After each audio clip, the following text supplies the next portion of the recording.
Señor presidente de Fedearroz, Rafael Hernández, muy buenos días. Muy buenos días, doctor Londoño. Estamos muy preocupados los colombianos con algunas noticias que han salido sobre el gremio arrocero, que dice que está en una etapa o de superproducción. Alguien dijo que en Colombia no hay exceso de producción de nada, que puede haber falta de consumo, falta de distribución, pero que no hay exceso de producción de nada. ¿Qué es lo que está pasando con el arroz y cuál es el peligro económico que se cierne sobre los agricultores, sobre los campesinos colombianos que siembran este producto maravilloso de la tierra? Bueno, lo que estamos perdiendo es que el año pasado fue un muy buen año para la producción de arroz en Colombia. Primero, hubo una área bastante grande que sobrepasó los 590.000 hectáreas y los rendimientos han sido muy buenos. Ha habido aplicación de la tecnología por parte de los agricultores, el clima ayudó. Entonces, pues el año anterior se han producido 1.890.000 toneladas. Perdón, no le alcanzamos a oír bien la cifra, ¿no la quiere repetir? ¿Cuánto se produjo? El año 2019 fue un año de 2.890.000 toneladas. El año 2020 fue un año de 3,5 millones de toneladas de arroz. Muy buen rendimiento, buen comportamiento del clima. Hubo precios razonables, el gobierno estableció un incentivo de almacenamiento para los arroces que había que sacar del mercado. Se sacaron 250.000 toneladas, pero realmente se terminó el año 2020 con alrededor de 1.104.000 toneladas de arroz, que es el inventario más alto de la historia, con que se termina un año. Por supuesto, se empezó el año 2021 con un inventario bastante elevado, inclusive al finalizar enero había más arroz todavía, había 1.137.000 toneladas. El consumo de arroz en Colombia no es un consumo bajo, es un consumo de alrededor de 42 kilos per cápita, pero la verdad es que sí hubo sobreproducción que tendría que exportarse, porque fuera de la producción grande que hubo en el país, llegaron arroces importados. Llegó arroz el año pasado, llegó arroz de Estados Unidos, llegó arroz del Ecuador, llegó arroz del Perú, y todo esto pues ha aumentado los inventarios. Bueno, pero comparemos dos cifras. Producción de arroz 3,5 millones de toneladas y consumo, ¿cuánto es el consumo total del país? Olvídese de las importaciones, olvídese de cualquier otro factor. ¿Cuánto necesita el país para su consumo normalmente? Estamos hablando en términos de arroz paddy verde. El consumo mensual de arroz en términos de arroz paddy seco es de 240.000 toneladas. Entonces, pues es claro que se genera un excedente, porque es mayor la producción y el inventario que el consumo. Eso es realmente lo que ha pasado, y por eso el Ministerio de Agricultura y el Consejo Nacional del Arroz han recomendado desde el año pasado, con el programa de ordenamiento de la producción, que el área no sobrepase de 520.000 hectáreas, que es lo que se necesita en área para producir lo que el país consume. Eso es realmente. De lo contrario, en este momento habría que exportar arroz a otros países para disminuir el inventario y que los precios reaccionen. Eso es lo que está ocurriendo. ¿Eso no se está intentando, doctor Hernández, la exportación de los excedentes? Uno parecería tan elemental. Sí. Que si uno tiene sobreproducción, pues busca los mercados externos. ¿Hay posibilidades de exportar arroz? Posibilidades hay, lo que pasa es que el precio nuestro está un poco por encima del mercado internacional. En este caso se necesitaría el apoyo del gobierno poder exportar. Nosotros estamos ya muy cercanos a la competitividad con el programa AMPEI que promueve la Federación de Acción Masiva de Tecnología, pero lógicamente todavía nosotros calculamos que faltan todavía unos 3 años para llegar a que siquiera el 90% de los agricultores estén ejerciendo prácticas para poder producir bajo de $300 la tonelada de país seco. Bueno, entonces quiere decir que estamos produciendo un arroz más costoso que el que se produce en el resto del mundo, un arroz más costoso que el que está en el mercado internacional. Pues lo que pasa, doctor Londoño, es que el mercado internacional tiene alto grado de subsidio. Si aquí se aplicara lo que aplica Estados Unidos o lo que aplica cualquier otro país asiático, pues nosotros seríamos competitivos también. Nos toca competir contra tecnologías de otros países y fuera de eso con los subsidios que reciben los agricultores. En Estados Unidos, un agricultor vende su arroz y si el precio a que vendió el arroz está por debajo del precio del piso que estableció el gobierno está a compensarlo. Eso son ayudas que tienen los productores de otros países y también las exportaciones tienen algún grado de subsidio, aunque eso está prohibido por la OMC, lo hacen justamente. Hay momentos en que le dan por defender por el ambiente, por otros factores, les dan fondos a los agricultores y eso significa que en términos generales es un subsidio. Bueno, y ese inventario tan apreciable del que usted nos habla, más de 1.100.000 toneladas, más o menos de eso, ese inventario supone un costo. Ese costo lo están asumiendo directamente los arroceros. ¿Hay apoyo del gobierno para que los arroceros no tengan que cargar con ese inventario tan alto?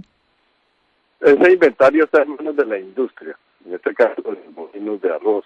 El gobierno dio incentivo al almacenamiento hasta el 31 de diciembre, pero ya a partir del 1 de enero está almacenado por cuenta y riesgo de quienes lo tienen. Los agricultores no tienen arroz almacenado, lo tiene la industria. Y el problema es que la industria con ese inventario, entonces dice, el mercado está sobreofrecido, el precio al productor lo han bajado, lo está considerando. Cuando hay siembras importantes en todo el país, ¿se siembra al mismo tiempo y se cosecha al mismo tiempo el arroz? ¿O hay diferencias, Sí, como ocurre con el café, que tiene diferencias muy marcadas en cuanto a la producción y a la siembra, pues a las resiembras que se hacen del café? bueno, el arroz bajo riego, como el caso de Tolima y el Huila y algunas zonas de la costa, ese se siembra casi de por lo que hay disponibilidad de agua. Pero como el 60% de la producción o del área se siembra en el arroz mexicano, especialmente en los llanos, Neste, Casanare y en La Mojana, ese arroz se siembra en su totalidad entre los meses de abril y mayo y se cosecha concentrada la estacionalidad de la cosecha en los meses de agosto y septiembre. Por eso es que hay esos problemas. Si hubiera distritos de riego en los llanos y en La Mojana, el país podría producir arroz en los 2 semestres y podría estabilizarse la producción además podría aumentar todavía más los rendimientos. Ese es el problema, la estacionalidad de la cosecha.